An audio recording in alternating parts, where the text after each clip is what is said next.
Here they are. Straightaway area, third gear. You may pull fourth gear in these 3,300-pound cars.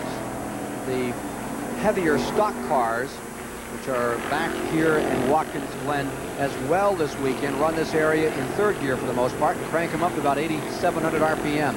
They don't get that kind of RPM ride out of these Camaros, which instead of going all-out speed, they try to go for equality. Time running out, last lap, and in front, Unser Jr. right there, Elliott. Al Unser Jr. is going to be undefeated in IROC road racing competition if he pulls this one off. That's right, he won at Mid-Ohio. Yeah. Here he is, around turn 2, coming up the hill, Al Unser Jr. out in front, Elliott in that second position. Oh, getting a run on him. And as you come up that hill, you just keep your foot down and keep gaining speed all the way up. All right, Elliott is there. Here they come to that very critical turn. Out to the outside comes Elliott. This is going to be a braking contest right here. Down they come, downhill. It's Unser Jr. on the inside. Elliott is on the outside in the white car. They're still side by side. Here they come for that next corner, and Unser gets the block. Now to the other side, moves the Elliott machine, number 1. Tremendous finish here in IROC. Great road racing. What a try by the outside pass, the most difficult kind of pass in all of automobile racing, was almost pulled off by Bill Elliott there. It's not over yet. There's a right-hander coming up before they head to the start-finish stripe. And that track fell away in that area where Elliott laid it on the line. Last turn, last shot. Here they come to the line. Give the win to car of Al Unser Jr., number 6. Elliott comes across in second. Waltrip will come home in third. And Bobby Ray Hall will wind up this fourth race in fourth. Let's take a look at that critical move on that sweeping downhill negative camber corner where Elliott gave such a great performance. Now we're going to look at turn 6. Here they are coming out of turn 6. There's the move. Elliott trying way wide, gets out of the grass, loses a bite there. What I'd like to see is that tremendous battle coming through turn 4 downhill.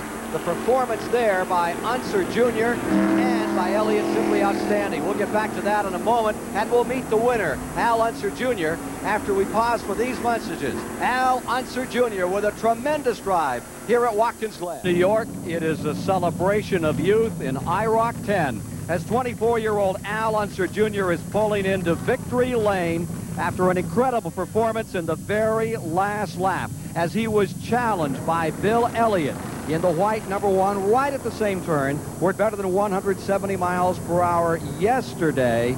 Elliott had a terrible crash. Elliott rim riding, going up on the high side here.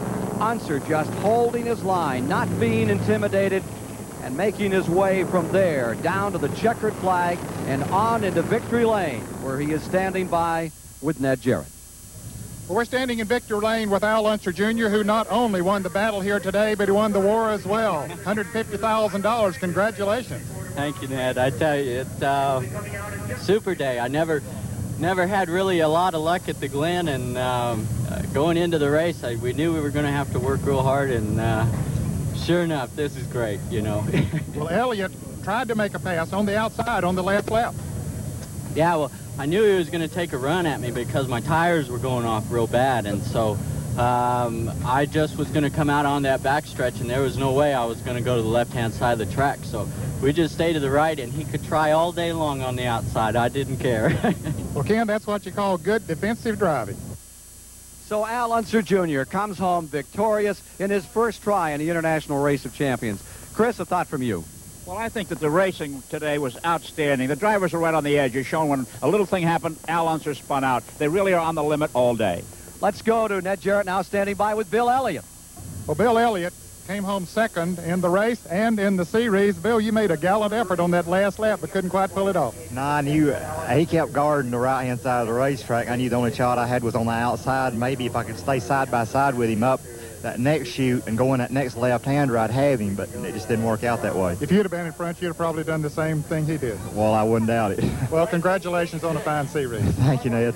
In the ancient land of Lake Seneca here in New York State, Al Unser Jr. has come to victory as we take a look at the race standings. Elliott second, Waltrip third, Ray Hall fourth. Klaus Ludwig came up to fifth. There are the rest of the standings. Let's take a look at the overall series standings for IROC 10. Chris? Well, it was Al Unser Jr. The Unsers won 3 of the 4 this year, and I think the race itself, though, was interesting. And Al Unser showed himself to be a class driver in that last lap, giving Bill Elliott all the room he needed for that bold try. Al finished 11th in round 1 at Daytona and came back in the same car on this August 9th to win the race and the series and $164,000. Our thanks to Les Richter, Jay Signori, and Mike Phelps of the International Race of Champions. Al Unser wins IROC 10. This CBS Sports Special, the International Race of Champions, has been sponsored by today's Chevrolet, who invite you to live the style, performance, and fun of Chevrolet in '86. Mr. Goodwrench. No one knows your GM car better than Mr. Goodwrench. No one. And by True Value Hardware Stores. The more you got to do, the more you need True Value. We've got what it takes.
Tomorrow, the NFL kicks off on CBS Sports with a special, The Armchair Quarterback, followed by the Los Angeles Raiders returning to the Bay Area to face the San Francisco 49ers. That's all tomorrow on CBS Sports, beginning at 2 o'clock Eastern. I'm Ken Squire. The 1986 International Race of Champions is a presentation of CBS Sports.